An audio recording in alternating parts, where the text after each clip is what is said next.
Shalom. First and foremost, giving all praises, honor, glory, respect, and blessings to Yahweh, Ba'ashem, Yahweh Shai, Ba'ashem Rachakadash. Salutations to the Lord's elect on the four corners of the earth, pushing this truth and sincerity while patiently waiting for Yahweh Shai's return.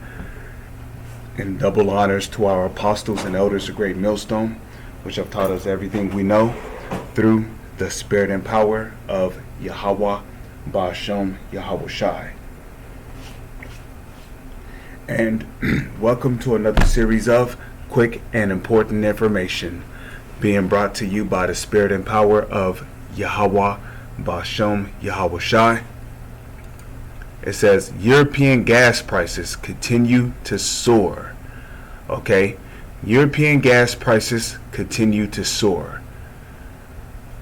And I just wanted to give you brothers a quick update concerning this, because ever since the sanctions was put on Russia, on Russian gas imports and exports, it's been really hard for Europe, And I found it quite silly why Europe would put sanctions on Russian gas imports and gas imports and exports, because Europe is a country that depends very heavily upon Russia when it comes to gas.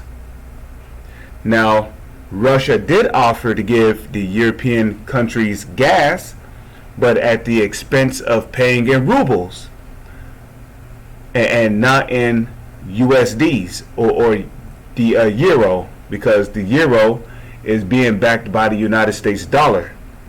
And Russia wants no part in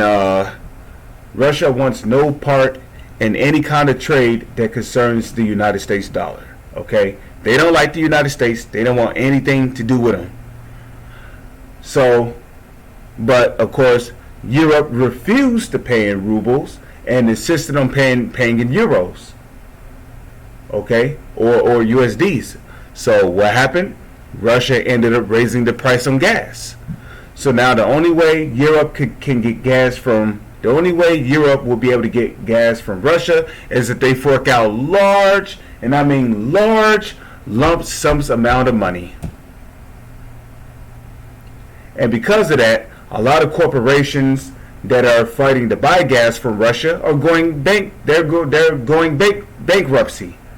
Okay? They're ending up going bankruptcy. Or they're ended up in bankruptcy. Okay? They're going bankrupt, but they're heading towards bankruptcy. And I'm talking about a lot of corporations that are responsible for buying gas from Russia. They're going bankrupt because they cannot afford that kind of gas. The gas price is too high. So as long as Europe wants to continue to buy gas from Russia in euro, guess what? The gas prices will continue to soar. And not just Russia's gas prices, but Europe's own gas Europe's own gas in which they have, okay?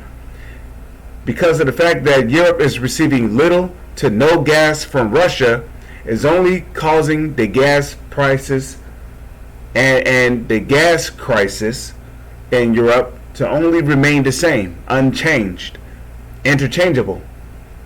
Alright, just because you receive a little gas from Russia, that's not going to mitigate the gas prices or gas crisis that Europe is going through.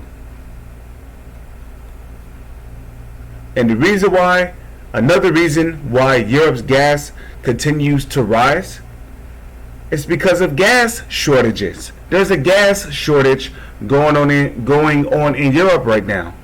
Okay? Because of the lack of gas imports that they are receiving from Russia. So, because of the lack of gas coming from Russia, Europe continues to suffer from major gas shortages. And the less gas there is, the higher Europe is going to have to raise their gas. Which is only going to cause the middle class and the poor in Europe to suffer. Okay, it's going to continue to cause energy prices to rise. It's going to cause utility bills to rise. It's going to continue to cause the euro to continue to inflate.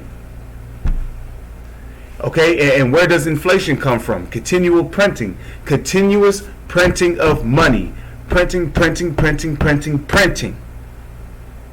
And the more money you print, the more the euro will inflate, and the less valuable the less valuable, or the more the euro will continue to deflate. You see what I mean? So this inflation is coming from all this continuous printing from European banks. Okay, now this whole gas thing could systematically be being done because the so-called elites, they want to bring in a cashless society, and we all know why, because they want to bring in the CHIP, which is the MOTB. But anyways, with that, I'm going to say shalom is on to the next one.